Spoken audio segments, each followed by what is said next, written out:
In this session, we will talk about how you can reduce your Amazon business costs by by optimizing your supply chain.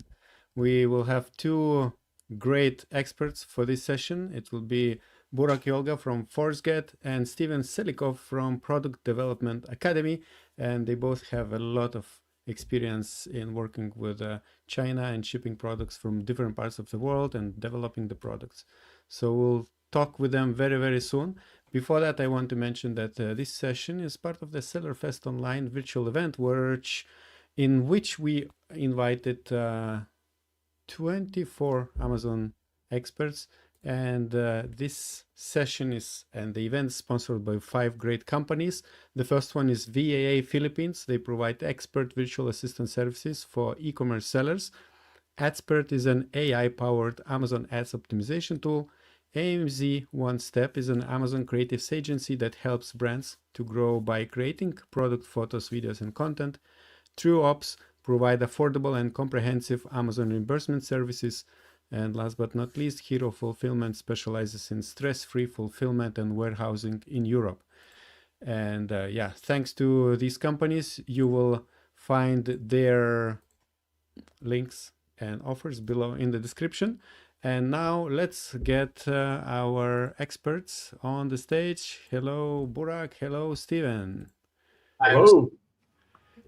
All right. So it's nice to have you here. We will have a conversation about supply chain, and we'll hear some tips and tricks for Amazon sellers. Before that, let's get to know you both to understand whom we're talking to. Maybe Burak, you can start and tell us what you do and how do you help Amazon sellers. Sure. My name is Burak Yolga. I'm the founder of ForceGet International Logistics and also a reimbursement company, FunGet. I'm originally from Istanbul, Turkey. I lived in China 7 years. I had a sourcing company in China from 2012 until 2019, as well as I had a B2B brand. And also that's where I started ForceGet. And then we expanded. Now we have 7 offices in the world, and we are partnered with Amazon, Walmart, and Temu.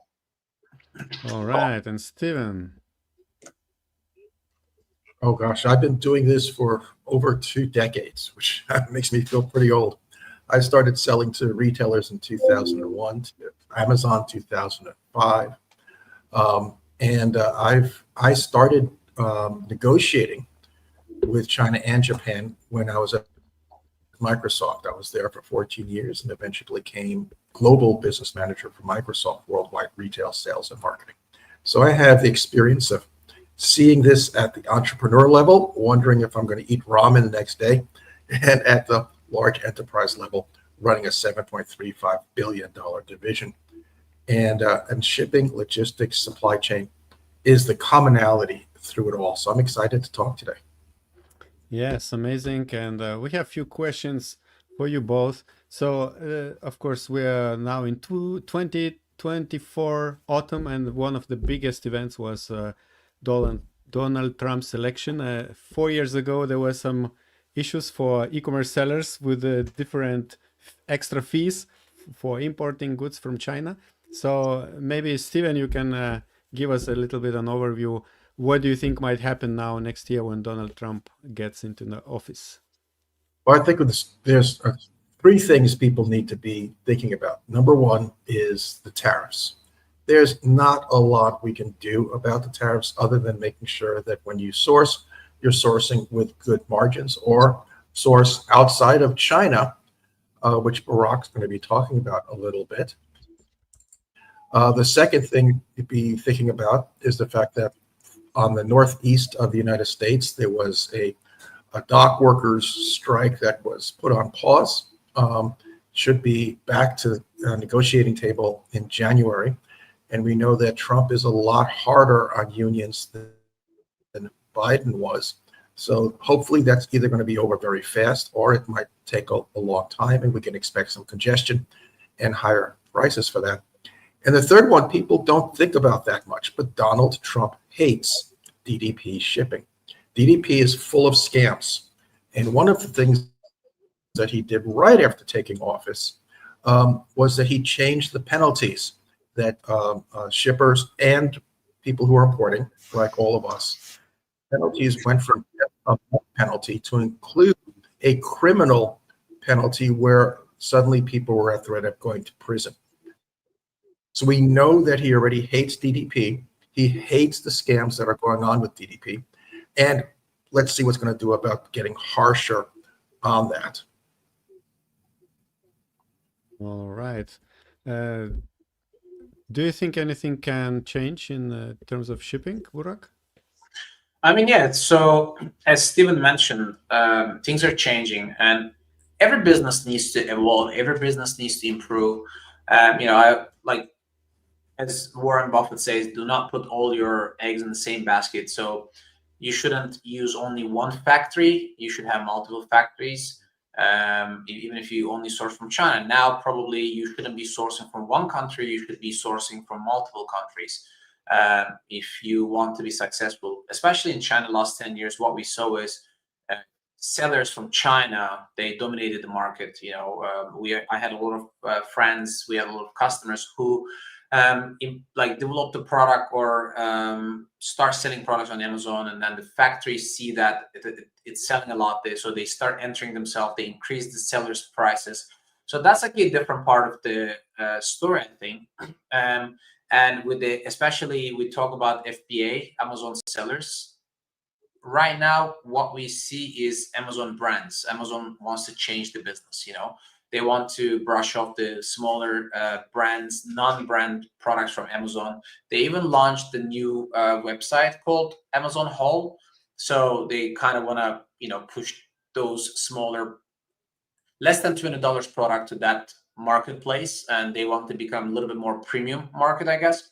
That's why they have invested billions of dollars in their supply chain, and they launched different type of services like Amazon Global Logistics, AWD, which we probably will talk with some details. So right now, shipping prices are coming down. That's very odd when it comes to the fourth quarter, actually. It means that there's not enough volume, both from China and other countries. But I think it's not that easy. I was talking to Steven actually the other day about this podcast, this webinar, but we both agree it's not that easy for manufacturing to shift other countries in the short term. Even if they do, probably their infrastructure, like their ports, their roads, are not equipped, or they're not built for such a big volume. So yes, I think a lot of brands and a lot of companies, they try to look for alternatives, but it's not going to happen from today to tomorrow. Great, thank you for your insights. I wanted to encourage everyone who is watching now live. We have two great experts this time. This session will be more like a discussion and panel, so you are welcome to shoot your questions, and we will ask them to answer. And since Burak mentioned AWD, maybe we can talk a little bit about these kind of services Amazon is providing, Amazon Global Logistics and AWD. We just had another session about AWD by Todd, by another speaker, and it was something new for me to learn about. Maybe Burak, you can explain like how these two services by Amazon might impact sellers. I think Amazon wanted to control the market a little bit, and when they come up with Amazon Global Logistics, it was right before they actually come up with the placement fees, which really hurt a lot of sellers. Their margins, their shipping methods, their suppliers, even the freight forwarders, which Amazon started to control the international shipping. From their side, they're like, hey, we have invested so much money in the fulfillment centers and in this and that. We want to control appointments and this and that. So when you approach the thing from the Amazon side, in their opinion, they want to control the market. But from the seller side, it gives them a lot of problems, challenges, such as they don't really know where Amazon Global Logistics pick up the goods. They don't know where is their cargo, especially with custom clearance. A lot of people, they face problems that Amazon Global Logistics use the wrong HS code, and then there was like extra payments of the duty and tariff. They had to pay for it because the Amazon is charging them directly from their seller account, so they can't really go back and claim this. So there has been a lot of issues with Amazon Global Logistics, but I think the main issue, in my opinion, where Amazon knows the suppliers of the sellers, which in the past Amazon faced a lot of legal issues with selling certain products, and I think that's one of the issue I've been talking about. Sellers should be careful when they share their supplier information with Amazon. Tomorrow Amazon can go and manufacture the same product under like one of the 100 Amazon brands under. So, and then AWD seems like lower cost and everything, but then when you want to transfer products from AWD to AGL, from AWD to fulfillment centers, again, you have no visibility. And one of the issue I think this year a lot of sellers are having is the cash flow. Amazon payout is less and less. They keep more money in their reserve, and everything got more expensive. Employees and products and shipping, and especially PPC budget. So a lot of people, they want to understand where they can save money. And Amazon Global Logistics and AWD say, hey, yes, you can save money with us. But then they have a lot of operational hiccups, and a lot of people, they ran out of inventory. Amazon Global Logistics lost people's containers, and then eventually a lot of people, they lost sales. So that's my personal opinion. But I think, Steven, you've been to China recently. You talked to a lot of Amazon sellers, brands. What do you think about people, their approach to AGL? Well, I'm going to pick on one thing you said right there, which was the HS codes, the HTS codes. As a seller, it's important that you choose the correct HTS code for your product, because if you choose the wrong one, it could be much more expensive to you. I'm going to use my soda bottle here, but pretend it's you don't see soda. Is this a plastic bottle or is this a water bottle? It could be either. And if it goes as a water bottle, it's got a much higher HTS code than a plastic bottle. And there are so many things like that. So you have to be in control of your HTS code. And sometimes you lose that control using Amazon Global Logistics. The other thing I wanted to point out real fast, everyone should know Incoterms. If you can understand PPC, there's no reason you cannot understand 11 Incoterms. So if you are shipping directly and you're shipping using Incoterms, and you do not want anyone to find out what your factory is, you don't want to be in Panjiva, you can't be researched anywhere.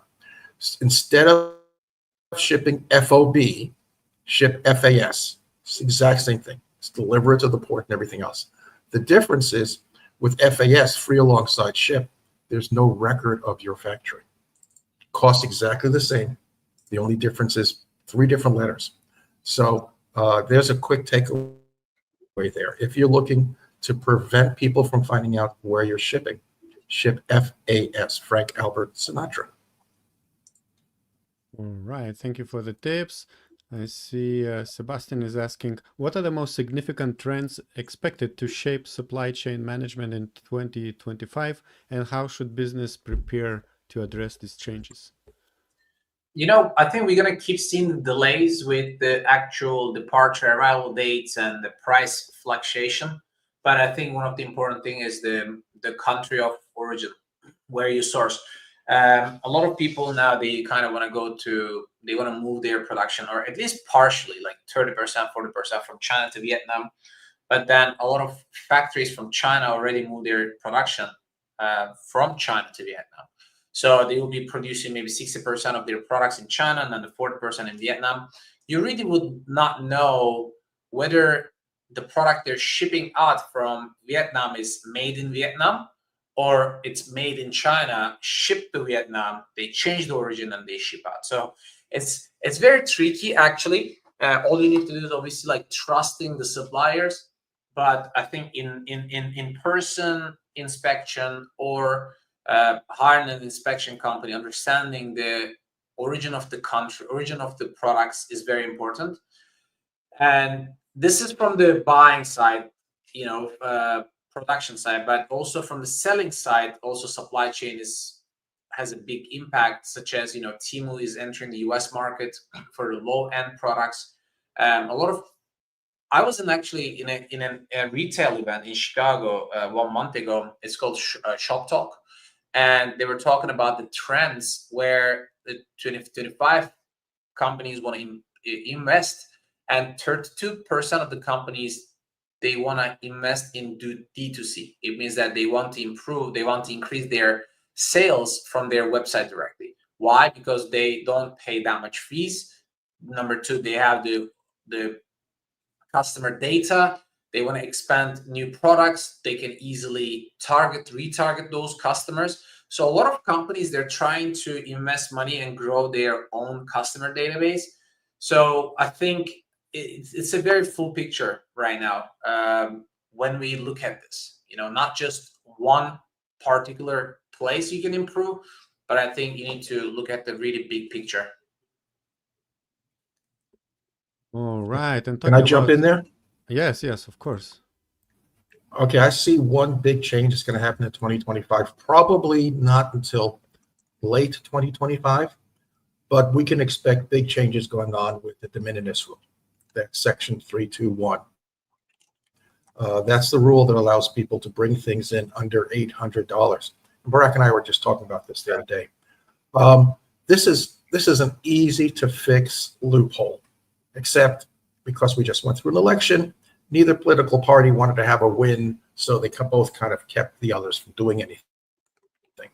Right now, the rule is pretty simple. If you come in with under $800 worth of goods, you don't have to pay any duties or tariffs, taxes, and so on, with an exception. And that exception is, are you an importer of more than $10,000 worth of goods? That's where the loophole is, because they're saying, are you an importer? They're not saying, are you exporting more than $10,000 worth of goods? That's an easy fix.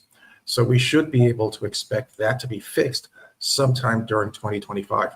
Now, I've spoken to Mark Mom, who's the head of Amazon in China. I've spoken to the head of Walmart.com in China. I've spoken to the head of TikTok Shop in China, as well as Shein. And they all agree this is going to happen. They're all already, or have already, started having warehouses in the United States. So if your whole business plan is based on being able to bring products in without paying tariffs, without paying duties, then take a look at your business. Find other ways to save money, because that loophole is going to be gone. Yeah. Okay, good luck to everyone next year. Dash is saying, in general, would it be smart to ship all goods to warehouse in China and then ship it from, for example, to Europe? So until, for example, you would have 20 DC container filled. Maybe smart all shipping warehouse ship. I think they're trying to ask if they have like a split shipments. Would it be smart to ship all goods to warehouse in China, then ship it, for example, to Europe? I mean, you can do partial shipments to Europe, or like you kind of ship the products to one location and then send out at once. I think that's for the 20 GP container. It's like 28 CBM. It's not that many cartons, like maybe 300 cartons can fit in 20 GP container. So if you have, let's say 100, 150 or 100 cartons shipping out from different suppliers, and then you want to ship them to one location and fill out, yeah, definitely. It's always cheaper to ship full container than shipping LCL shipments, if that's the question. Yeah, please, Dash, let us know if this is what you meant. Steven, you wanted to comment something? Or? No, I agree 100%. It's always less expensive to ship by full container. And if you want to figure that out in your head, if you know what a bread box is, which is about this big, visualize that in your head. 10,000 bread boxes fit in a 40-foot container. 5,000 bread boxes fit into a 20-foot container. So then if your product's bigger than a bread box, you can figure that out pretty quickly. If it's half the size of a bread box, the same thing. That also helps you, by the way, in negotiations, because you start talking about container loads, you take MOQ right off the table, and it really allows you to start getting better prices. Thank you. Let's touch another topic of freight forwarding scams. Anything? Maybe you can give us an overview of what are the common scams for that. Sure. First question is, has anyone here had products that have come into U.S. Customs and it takes 5, 6 days, 8 days, 10 days, 15 days, 20 days, 30 days? The reality is the time that it takes to go through customs is about 60 seconds. They fill out a form 7501 on the computer 5 days before the ship arrives at port. So why is it that your freight forwarder is saying it takes a week or 2 weeks or so on? The reality is, if you're shipping DDP, you don't have any visibility to the BOL or any of the other documentation. And your goods are probably sitting in a warehouse back in China while they're trying to find a cheaper container or a cheaper ship to send them on. No matter what they're telling you, that's why they use the delay. It's an excuse so that it's coming in on a different ship. And if they're doing that, the other thing to think about is, have they given you a price for shipping before they've seen your commercial invoice? Because, as we said, taxes, duties are based on how much you spend for a product. Then you know that they're doing undervaluation, undercounting, or ignoring it altogether. And there's some bad repercussions for that, really bad repercussions. So that's the easiest way to see, are they scamming you? If either of these have happened to you, you're being scammed even if you don't realize it. Yeah, correct. And then, Steven's like, it's even harder for us because sometimes people are coming, hey, I have this price. And we make the calculation and I'm like, it's impossible, like how they can really offer this price. Like they should be losing 30% of money. And why would do anyone a business? They make money from the duty and tax. So it's pretty bad, but a lot of companies, they don't really care about this until they run into a problem. Their product is rejected, or someone says, oh, my product went back to China. They have no visibility. In our company, we always share the container numbers and bill of lading, even if it is an LCL shipment, even if it's DDP, DDU, we share the documentation of that so they can track where the container is. But, there has been so many issues that people come and find us, hey, I ship with this company on Facebook. I never heard back from them. Like, they're not MBOCC. It's just like their another cousin is the custom worker in China. Their brother-in-law is a warehouse in Los Angeles. So, their aunt is a truck driver. So it's just like the entire structure that they built without any question asked. They're like, oh, this is how it is. And then they don't want to give any information. Who's the final delivery place? Who's the final customer? Like I sometimes don't understand how people work with companies like that. Even they don't know who the destination agent is. Eventually, it's just like very blind. So unfortunately, we hear a lot of like bad experience from people. But I guess everybody like don't worry about that much until something bad happens. They just want to save money in the shipping, which is a risk of losing your entire actual capital for the inventory that you pay for it. So a lot of people, they don't really pay attention to that, Can I add a little something to that? Yeah. So people who signed up for VIP on the entire Sellafest, they got to see a quick video from me, and in that video, I introduced a 20-year veteran of Customs and Homeland Security, who, because his face was blurred, came right out and told everyone that Customs never forgets. They know who these scammy shippers are. They have ways of tracking them, and they will come back and get you. And you have the chance of being fined and having to pay a lot of money. Could be 3, 4, 5 years after you ship. It is huge. The risks that you have, if you think you're saving money right away shipping something into Amazon and then it arrives and you're in the clear, It's not. It is really scary what they can do. Really scary. So don't ship with someone who's scammy. And it's really easy to find out if they're scammy or not. There's a website from the Federal Maritime Commission. They have a list. Everyone on the list is good. If they're not on the list, they're not good.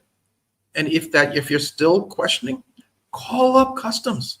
They love taking your call. They will tell you, stay away from, I'm going to get the trouble here, but I'll use some of the names, Lucky, Lucky, Lucky, Forest Leopard, and others. They're not listed. They do have a reputation of having been, full of problems. So stay away from the ones that are questionable. You'll be happy in the long run. Great, thank you very much. We have questions rolling in. Consumer Defenders is asking, what about companies like SKU Drop, which will hold your product then ship in small batches? Do you have opinion about those services? I mean, it's technically our competitor. Everybody has like a different business model. This is not a new business model, in my opinion. Like Chinese freight forwarders have been doing this like over the years. Some people use it.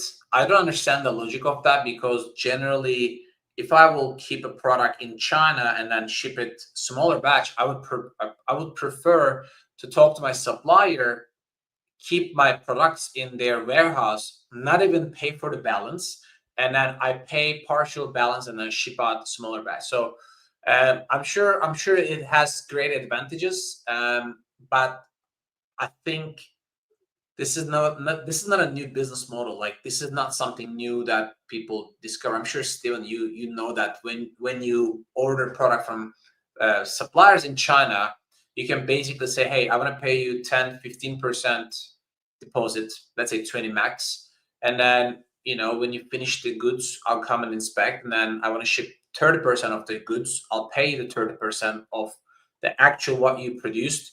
You can still keep my 20% deposit in case I don't never get the goods. And then whenever I ship another batch, I want to pay you the remaining, and then I get the goods. So that has been like a business model of a lot of big companies, that they have agreement with the suppliers. They have a lot of different agreements with the suppliers from China or other marketplaces, against bill of lading and this and that. There are a lot of different trade terms and tricks that you can work with. I just don't know really what's the advantage of SKU Drop, but I don't know if Steven has some other opinion about this business model. Well, first of all, SKU Drop, the guys who run it, Jamie and Michael, are great guys, friends of mine. As far as using them, the people in my program, the people I teach, sell across Amazon and retailers. So because of that, it doesn't really apply to directly. But as Barak was saying, there's lots of ways that you can structure what your agreement is with your supplier. And you've got to structure it in a way that's best for your finances. Know those numbers, whether it's using SKU Drop, whether it's using someone else, whether it's having, as he said, having the factory hold onto the products and release them later. I'm old school. That's the way it's been done for years and years and years. Great, thank you very much. We have more questions from Hansel. What strategies do you use to optimize supply chain efficiency and reduce costs while maintaining high service quality? I think two things I would look at right now. Number one, HTS code. If you can find alternative HTS code is like fitting to your exact product. There are a lot of actually gray points in here. Obviously, you have to play everything according to the book. But for example, if you're shipping doormats, if the product is made of ABS, like a plastic, then it has 3.3% plus 25% China tariff. So it's 28.3%. If the product is made of another material, let's say rubber, then it has only 3.3%. So I'm not saying you should be declaring a wrong type of products as what it is, because custom can inspect goods physically. They can take the container to examination. They can either X-ray or they can physically go and inspect, open it. So you can look at if your products can fit into another legal explanation of the definition. Like you can find alternatives, as Steven shows it. Water bottle can be made of plastic, made of glass. And then in the future, you can actually change your product material to actually fit into that HTS code correctly. So this way you can actually change your product material, and then you can probably have a better, like cheaper HTS code. Another thing is, I think the storage fees. If you're selling on Amazon FBA, I would look at how much money I'm paying for my storage and how many days. It's definitely smarter to work with a 3PL at the destination who can store the goods. It's definitely cheaper than Amazon fulfillment centers. It's cheaper than AWD, but also more importantly, it allows you to expand to new marketplaces. Test on TikTok, test on Shopify, test on your own website, maybe test on different marketplaces, let's say sell on Amazon Canada or Mexico. It's always good to have alternatives. Storage fees have been something that we've been looking into, or maybe making your product boxes smaller to fit into different tiers on Amazon FBA fees. These are two things that I recommend you to start looking into. Great, thank you. I don't know, Steven, anything I missed? No, you're just more optimistic than I am. I wouldn't say discover that your products, if your doormats are made of ABS plastic, they're certain rate. If they're made of rubber, they're much lower. My advice is to know that at the beginning. Right. So when you're making those decisions, you'd be starting off with rubber at a much lower HTS, much lower tariff price. And ABS, and that means talk to a freight forwarder, talk to Barak, find out at the very beginning. You know, we had a customer who orders cocktail shaker sets, and the cocktail shaker set has the stand made of a bamboo, had 25%. Stand made of another material has 0%. So changing a simple material can reduce your due to pay like $4,000 or $5,000 for 3,000 units. It's insane amount of money. Like if you consider that, it's almost like $1 per unit landing cost. Imagine that you can spend that money on influencers or like outside traffic or Facebook ads. A lot of people, they make a mistake, but then at least you can, learn from your mistake. A lot of people, they don't look into these things, but I think that's how much you should know, why you should go to trade shows to speak to suppliers, understand the materials, understand the origin of the products, and then find out like small details can differentiate you from other competitors. And you can even propose that in your listings. Hey, we don't make bamboo, or we make, let's say, 100% organic, this and that. There are always ways to come up with different marketing opinion that every single strategy you come up with. That's why it's important to go to trade shows. Important to go visit factories.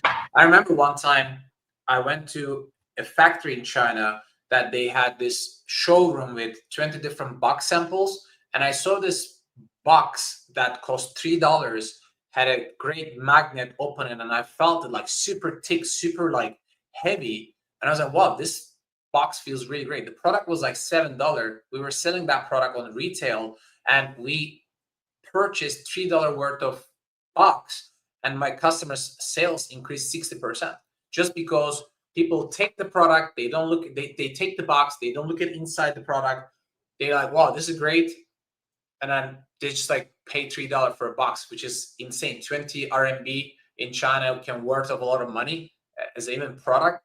But then it's maybe hard to show that online, but now with the influencers or marketing or with the PPC, you can maybe push that. So it's just like very important. You can save a lot of money if you travel to the supplier factories, locations, not only trade shows, but go build a better relationship with them face to face. It means a lot for them. Great, thank you. Another question from Singleton. How do you advise new sellers to set up their logistics today to avoid scams, minimize expense, and to avoid delays? So yeah, it's somebody new. They don't know any maybe freight forwarders to trust to, and yeah, how to. Any advice? Steven? Rock, this one's all yours. This one's all yours. I think definitely look into companies who have NVOCC license. It's a little technical term, but it's NVOCC. You can look at the government website if you're shipping to US. If you're shipping to Europe, you can still look at that. I don't know what's the term in Europe for that. Do you know, Stephen, for European freight forwarders? No, I thought it was NVOCC for both. It's non-vessel owned common carrier. I think so too. So it should be international. Right. So definitely start from there. A company who owns NVOCC means that they have your product is protected with the bonds. Basically, freight forwarders who have this license, they have to invest money to purchase this. That's like a good place to go with, in my opinion. And other big marketplaces where you can compare prices, for example, freightos.com. It's a very safe website that you can easily, it's like booking.com. You can easily compare the prices, freight forwarders in the market, and then you can see big names. You can either book directly from there. If something happens, your product or your money is protected. I can't really sometimes believe people choose a freight forwarder, they're on Facebook, and then they pay them up front. Like, it's just like blows my mind, like how people can do this. We don't, in our company, we don't charge our customers up front. We charge them when the shipment is successfully delivered. And we tell them, if you're not happy with the service, you don't have to pay for it. Just because I know that we have a good customer service, and not that many companies can promise this. And you trust me, guys, like freight forwarding, like logistics is an industry that it's a lot of things are happening outside of our control. But in our platform, we just tell people what is really happening. And then trust me, a lot of companies appreciate the honest approach from a freight forwarder because they haven't seen that long time. So that's why I think it's important being like approachable like this. So ask the right questions to them. And if you feel that, you can go and ask ChatGPT, hey, give me 5 top questions to ask the freight forwarder. And then if they're giving you a lot of gray answers, I would say stay away from them. Yeah, I agree 100%. You'll see things on Facebook such as it's easier and cheaper. You can do everything. People actually saying that if you ship DDP with so and so and so and so, you don't pay taxes. You do. It should be wrapped up into it. One thing two things. First, I'm shocked that so many people do pay upfront. Think about it as a nice restaurant. You're going to get your meal, make sure your food's good, it's safe, it's tasty, then you pay for it. This isn't McDonald's where you're paying for something and letting someone else you're hoping there's going to show up and be there. Sometimes it's not. The other thing is plan everything out early. Understand your inventory. Do not, well, I see this way too often. Do not say, oh my goodness, I didn't figure things out in time. I have to rush and I have to pay air freight. Try always to be shipping via ocean, via boats, via ships. Because when you're shipping something on an airplane, it is much more expensive. And most people ship on airplane because they just kind of got caught behind the 8 ball. They're not doing things fast enough. They have to rush products. And I've seen people lose so much profits because they're spending it on air cargo. Yeah, correct. All right, we still have a few more questions. Dash is saying, any great tips for price discussions with suppliers? Sometimes it's hard when most suppliers are trading companies out there. Any tips in going into more, let's say, realistic, better quotations? May I? Yes, Sure. Of course. Okay. Because we were just talking about this before we started. There's a great saying from Confucius. Those who say they can and those who say they can't are both correct. I'm going to tell you right now, you can get high margins, even easier today than in the past. And I typically have been teaching everyone to get at least a 7x multiplier, and now with the potential Trump tariffs, a 9x multiplier. It can be done. Go in there and be yourself. Don't go into these tricks of saying, oh, I'm not the owner, or my owner's going to fire me, or whatever. I'm a middle manager. You're an entrepreneur. You own your business. Kings negotiate with kings. So be true to that. Have a conversation. Work with them. How can we work together to get to this price? If the price doesn't work for you, ask them why. Let's say you're doing a backpack. Just ask them why on every single component. You get to the zippers and they're saying it's a YKK zipper. That's a great zipper. It's more expensive. You say, I don't need a YKK zipper. That can drop you another 40 cents. But have that, treat it as a conversation, not as a conflict. In China, you should be working together. It's a term they call guanxi. It's business cooperation. You do that. And as I said, our people, I have videos of them. Just last month, getting more than 9x multipliers with retailers, with suppliers. So absolutely, those who think they can. And if you think you can't, you can't. Great, thank you. Anything you want to add, Burak, or we go to the next question? Yeah, we can do the next question. I mean, yes. Honestly, sourcing from China or any other country is an art. And the more you travel those places, I know some people maybe source small and everything. At least you try to go visit local trade shows, talk to the wholesalers, go talk to 5 people, you touch the product, because, silicone kitchen equipment could be like $1 versus $3. What makes the difference?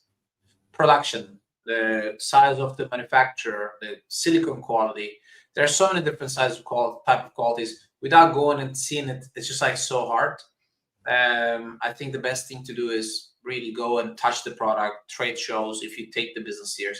Otherwise, the business is not going to take you serious. All right, we have question from Consumer Defenders. Steven, how can we compete with Temu? Oh, okay. Well, Temu and Shein, and there's a few others that are on the horizon I'm not allowed to talk about yet. Basically, they're selling what they already have in the factories. Right. You have some opportunities that they don't. You understand your customers, particularly if you're having a community that you get feedback from. So differentiate those products. Don't just differentiate it because of what the reviews say. Chinese factories are already doing that. Understand your customers. Understand what they wanted in the first place. There's a great saying that customers do not buy laundry detergent. They buy cleaner clothes. Understand what your customers are looking for in the first place. If they're looking for something that they can take with them when they run around the park and they want to keep watering it and it's cool, don't just go into whatever everyone else is selling. Figure out what can you do to help them better so that it doesn't bounce on their hip when they run, that the water stays cool the same way as everyone else, easier to drink while they're running. Understand your customers, give them what they're looking for in the first place. And then when your factory creates these, make sure you are protected at minimum, an NNN, non-disclose, non-use, non-circumvent. And then other types of IP protection if you can, because you want to be the only one. Temu is going to have the same things as anyone else. Shein, they actually told me to my face. They know their avatar. They're not going beyond their avatar. But TikTok Shop, Temu, Shein, they're all looking to sell directly from Chinese factories to U.S. consumers. Your strength is your understanding of those consumers and giving them what they wanted. All right, thank you. The same viewer is asking, is there any way to track Amazon retrieval orders? I ordered 30 units to my personal house. I received 14, but according to Amazon, they shipped 30, but there is no tracking. They would just need to wait, because those shipments are shipped out from probably 30 different fulfillment centers. And unfortunately, there's no way to track them. So you just need to wait. But eventually they arrive. They arrive in strange boxes, in weird way, but they arrive. Ismaili says, considering the inbound placement fees and west side fulfillment centers, inbound took a long time in fourth quarter. How can we should manage restock operations from the Far East with the cheapest and fastest way? May I in here, Steven? We do a lot of deliveries to Amazon. We have Amazon Carrier Central account as a company, and one thing a lot of people they forget when they create a shipment on Amazon gives you, okay, here's one location. If you deliver one location we're going to charge you, let's say $5,000. If you're going to deliver to 5 locations, we're not going to charge anything, right? And a lot of people, they forget that when you deliver when you deliver everything to one location, Amazon still needs to distribute that to more than 30 to 40 different fulfillment centers. And it takes a lot longer Amazon to break this one entire shipment to 30 locations internally. It takes almost 40 to 50 days. If you deliver the goods to 5 different locations, then it's going to be easier for Amazon to distribute these products to another 25 locations. It's going to be much faster to actually check them in. So if you don't have a lot of buffer stock, if you don't have a lot of inventory in hand, if you're shipping like smaller quantities, I recommend you to choose 5 different locations, because then the entire product checking time is much faster than sending to one location and then wait Amazon to distribute to those 30 fulfillment center locations. So in my opinion, not in my opinion, actually in our experience, we have the data in our platform. Choose 5 locations that Amazon gives you, and then just distribute, let your freight forwarder distribute those locations, because you're going to receive them cheaper. We still expect a lot of congestion on the East Coast when it comes to United States, from shipping from China. That it used to be 28 to 30 days. Now we see pretty much 40 days port to port because of the congestions. So probably this time might even be longer. Either ship the goods to Los Angeles and train to East Coast, which can take a little bit longer, but it's cheaper than ship it to West Coast and then transload and put in the trucks to distribute. So it's a lot of calculations. I would recommend you to talk to an expert. Every customer has a different priority. Some people say, hey, I need to ship faster. I don't care about the cost. Some people say, hey, it's okay to ship slower, but I need to have cheaper price. So talk to a freight forwarder who can give you really good recommendation, but don't believe freight forwarder saying, oh, 30, 35 days. A very generic answer. It's never 30, 35 days. There are a lot of things that you need to calculate, especially with the placement fee. Steven, I don't know if you'd like to add anything. I'm just going to add that, folks, you listen to everything he said. It's not just the shipping, it's also the distribution, warehouses in the US. Talk to Barak, because he can handle everything from beginning to end, and you need to know that for making your decision. So I'm just going to give you an advertisement here. Thanks. You say, go with him. Thanks. Yes. And talking about advertising, both of these guys are helping Amazon sellers. You will find the links below to their services. I actually wanted to now talk about the VP package. Steven already presented or mentioned his session, and yes, Steven went ahead and announced that together with all the 24 speakers, we created a VP package with a lot of additional videos.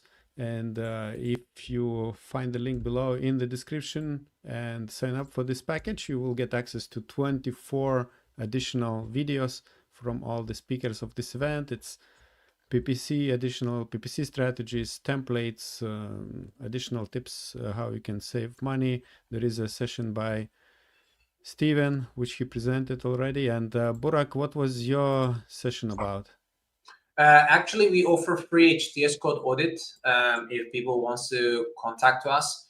And also we offer 1 month free storage in our Los Angeles warehouse if people would like to come and use our service. And we offer 50% discount from China pickup, either full container or LCF. So it can be up to $250 to $300 discount for the first shipment. And the VP session was about? I think this was the offers and the VP sessions. Okay. Now understood. All right. Thank you very much. And let's see. I think there is no, there are no more questions. That's, I think, great time to end. I know that Burak has another call very soon.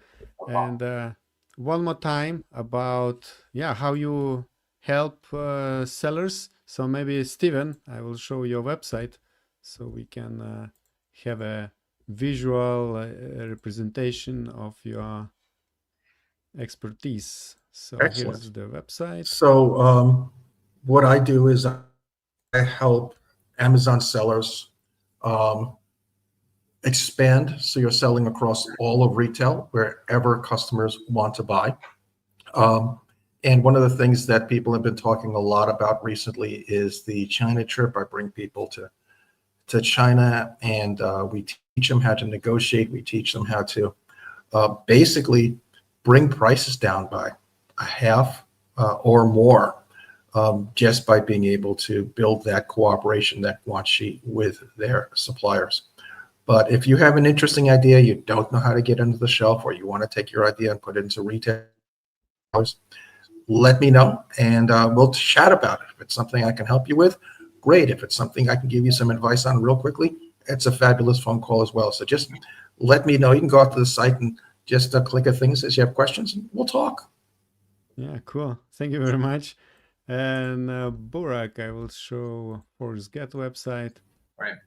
So yeah, please tell us more from which countries you can help to ship goods and where they operate.